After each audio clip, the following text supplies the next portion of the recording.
러시아의 우크라이나 전쟁에서 에너지 휴전이 선포됐습니다. 적어도 지금은 그렇습니다. 미국 대통령 도널드 트럼프는 공개적으로 블라디미르 푸틴에게 키이우와 다른 우크라이나 도시들에 대한 포격을 중단해달라고 직접 요청했다고 밝혔습니다. 극심한 한파로 인해 정확히 일주일 동안입니다. 그리고 미국 대통령의 말에 따르면 블라디미르 푸틴은 이에 동의했다고 합니다. 저는 블라디미르 푸틴 대통령에게 키이우 등 여러 도시 공격을 일주일간 멈춰달라고 요청했고 그는 동의했습니다. 솔직히 기분이 좋았습니다. 많은 사람들이 석탄을 낭비하지 말라고 그걸 얻지 못할 거라고 말했지만 그는 그렇게 했고 우리는 그들이 그렇게 해줘서 매우 기쁩니다. 한편 아부다비에서 열린 대표단들이 에너지 휴전에 대해 논의했다는 소문은 이미 오래전부터 돌고 있었습니다. 오늘 아침 러시아 군사 기자들은 푸틴이 모두를 배신하고 우크라이나 에너지 시설 공격에 동의하지 않았다고 주장했습니다. 하지만 크렘린 대변인 드미트리 페스코프는 논평을 거부했습니다. 동시에 우크라이나 관리들은 도널드 트럼프의 성명을 통해 휴전에 대해 알게 되었으며 러시아 연방 측으로부터는 아무런 신호도 받지 못했다고 말합니다. 그래서 아직 휴전이 실제로 됐는지 확신하지 못합니다. 한편 러시아인들은 다시 도널드 트럼프와 멜라니아 트럼프를 설득하기 시작했습니다. 미국 영부인 멜라니아 트럼프는 블라디미르 푸틴이 우크라이나에서 강제 이송된 일부 어린이를 석방하겠다고 약속했다고 밝혔습니다. 예상대로 러시아인들은 바로 조작을 시작했습니다. 러시아 연방 외무장관 세르게이 라브로프는 미국과 그 동맹국들이 우크라이나에 대한 안전 보장에 합의한 내용을 거부하면서 그것이 러시아 혐오 정권을 유지하고 우크라이나를 러시아 연방에 대한 위협을 조성하는 전초기지로 만들기 위한 것이라고 주장했습니다. 이게 바로 모든 협상의 결과입니다. 하지만 그래도 여기서 무엇이 진실이고 무엇이 조작인지 한번 이야기해 봅시다. 제 이름은 알렉세이 패치이고 함께 이 주제를 이야기하겠습니다. 시작. 전에 채널 구독, 좋아요, 댓글, 텔레그램 채널 패치 뉴스 구독도 부탁드립니다. 링크는 영상 설명란에 있으며 그곳에서 최신 소식을 실시간으로 전합니다.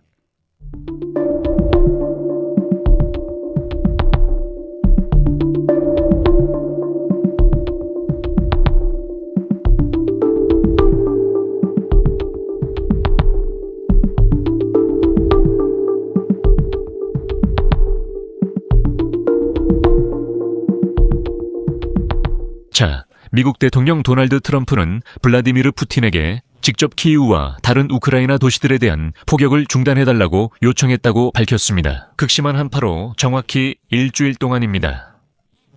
도널드 트럼프에 따르면 블라디미르 푸틴도 동의했다고 합니다. 미국 대통령이 말했습니다. 저는 푸틴에게 일주일 동안 키이우 등 여러 도시에 포격을 멈춰달라고 요청했고 그는 동의했습니다.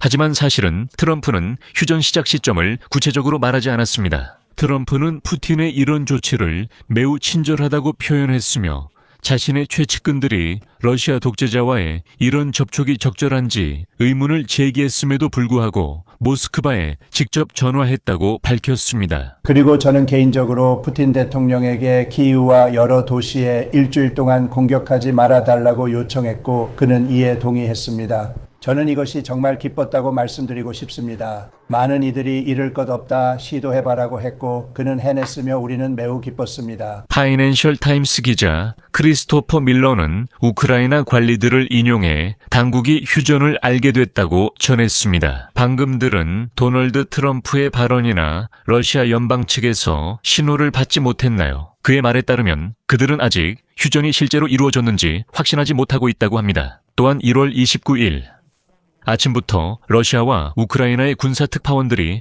보고를 받았다는 점도 주목할 만합니다.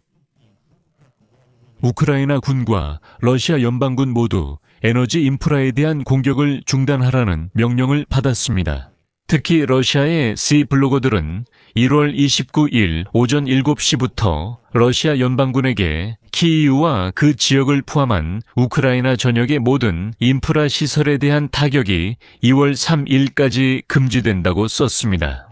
우크라이나 군사 기자들도 우크라이나 군에게 러시아 연방의 에너지, 인프라 시설을 공격하지 말라는 유사한 명령이 내려졌다고 썼습니다. 양측 모두 아부다비 협상에서 일시적 모라토리엄 합의를 주장하지만 공식적으로 언급한 사람은 도널드 트럼프뿐입니다. 따라서 아직 공개적으로 최종적인 합의는 없으며 폭격이 실제로 재개될 수도 있습니다.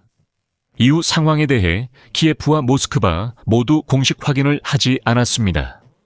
러시아 대통령 대변인 드미트리 피스코프는 에너지 휴전에 대한 보도에 논평을 거부하며 모두 논평하지 말라고 했습니다. 그럼에도 불구하고 파이낸셜 타임스에 따르면 바로 이런 휴전 가능성이 1월 23일과 24일 아부다비에서 미국이 참여한 3자 협상에서 논의되었습니다. 우크라이나 에너지 시설에 대한 공격을 중단하는 대신 키예프가 러시아 석유 시설과 유조선에 대한 공격을 포기하는 내용이었습니다.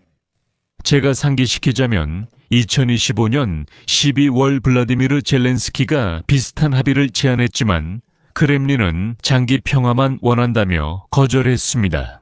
만약 이번에 정말로 이런 휴전이 체결된 것이 확인된다면 러시아인들은, 아니, 제가 러시아인들에게 말하고 싶었던 건데 그들의 지도부가 끊임없이 그들을 속이고 있다는 점을 곰곰이 생각해 봐야 할 것입니다. 왜냐하면 그들은 절대 이런 휴전은 있을 수 없다고, 우리는 장기적인 평화를 요구한다고 말해왔기 때문입니다. 그런데 갑자기 그들이 이런 것에 동의하는 겁니다. 그렇죠. 게다가 2025년 봄에 트럼프와 푸틴의 협상 이후 이미 에너지 시설에 대한 타격을 30일간 중단하는 모라토리엄이 시행됐었다는 점을 상기시켜 드립니다.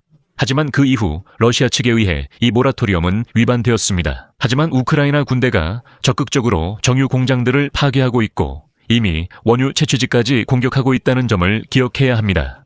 거기에 블라디미르 푸틴의 유조선들도 포함됩니다. 그래서 러시아인들에게도 어느 정도의 휴식이 필요했습니다. 하지만 이런 휴전은 함정일 수 있습니다. 블라디미르 푸틴이 지금도 도널드 트럼프와 멜라니아를 매혹시키려 하기 때문입니다. 지금 설명드리겠습니다. 여기서 첫 번째, 즉 도널드 트럼프는 이미 영향을 받았습니다. 오늘 도널드 트럼프는 참모들이 러시아 독재자와 통화 말라고 했지만 자신은 블라디미르 푸틴을 믿고 결국 전화했다고 밝혔습니다. 그리고 에너지 휴전에 합의했습니다. 안타깝게도 우리는 도널드 트럼프가 블라디미르 푸틴을 더 믿던 때와 비슷한 일을 겪었습니다. 미국 정보기관보다 더 믿었고 이것은 매우 위험한 선례입니다. 하지만 이것이 전부가 아닙니다. 푸틴은 트럼프를 달래려 또 다른 방법을 시도 중입니다. 오늘 미국의 영부인 멜라니아 트럼프는 독재자 푸틴이 그녀가 보낸 편지에 대해 반응했다고 밝혔습니다.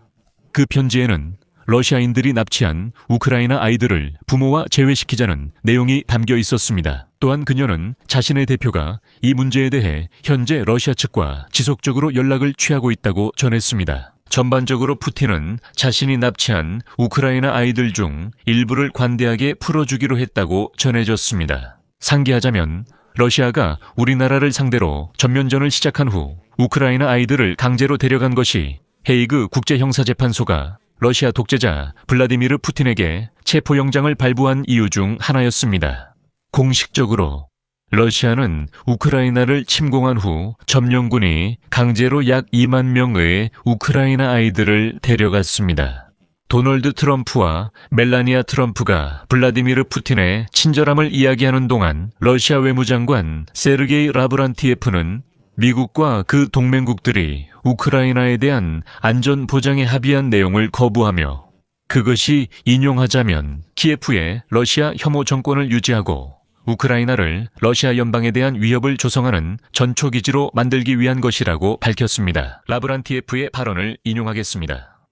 그들이 어떤 보장에 합의했는지 모르지만 러시아를 혐오하고 신나치 정책을 펴는 우크라이나 정권에 대한 보장인 듯합니다. 만약 목적이 우크라이나 영토의 일부에서 이 정권을 유지하고 러시아에 대한 교두보로 사용하는 것이라면 그런 보장으로는 신뢰할 수 있는 평화를 이룰 수 없을 것입니다. 네, 러시아는 사실상 미국과 동맹국들이 이미 마련한 우크라이나에 대한 안보 보장을 거부하고 사실상 키예프 정권의 전복을 요구하고 있습니다. 그들은 이 정권이 우크라이나 어디에도 남아선 안 된다고 말합니다. 게다가 세르게이 라브로프는 2022년사 월 이스탄불에서 보장안 초안이 합의되었으며 그것이 기본이 되어야 한다고 밝혔습니다. 오늘날 그 보장안에서 러시아도 우크라이나 안전의 보장국이 되며 심지어 서방연합의 결정을 차단할 수도 있습니다. 러시아 대통령 보좌관 유리 우샤코프는 러시아와 안전 보장에 대해 아무도 합의하지 않아 동의하지 않는다고 밝혔습니다. 그리고 여기서 말씀드리자면 바로 어제 미국 국무장관 마르코 루비오가 미국과 유럽 동맹국들이 우크라이나에 대한 안전 보장에 대해 공동 합의에 도달했다고 공개적으로 밝혔습니다. 그의 말에 따르면 이러한 보장에는 주로 프랑스와 영국 군대로 구성된 제한된 규모의 유럽군이 우크라이나에 배치되고 미국의 지원도 포함된다고 합니다. 또한 우크라이나 대통령 볼로디미르 젤렌스키는 앞서 미국의 안전 보장 문서가 100% 준비되었다고 밝혔습니다. 지금 러시아인들이 그런 것을 받아들일 수 없다고 말하고 있습니다. 크렘린은 교묘한 게임을 다시 벌이고 있고 트럼프는 여기에 넘어가고 있습니다. 한편으로는 그들이 어떤 조치를 취해서 트럼프가 푸틴을 친절하다고 부르게 만들고 동시에 다른 한편으로는 모든 협상 과정을 완전히 무시해버립니다. 여기서 말을 줄이겠습니다.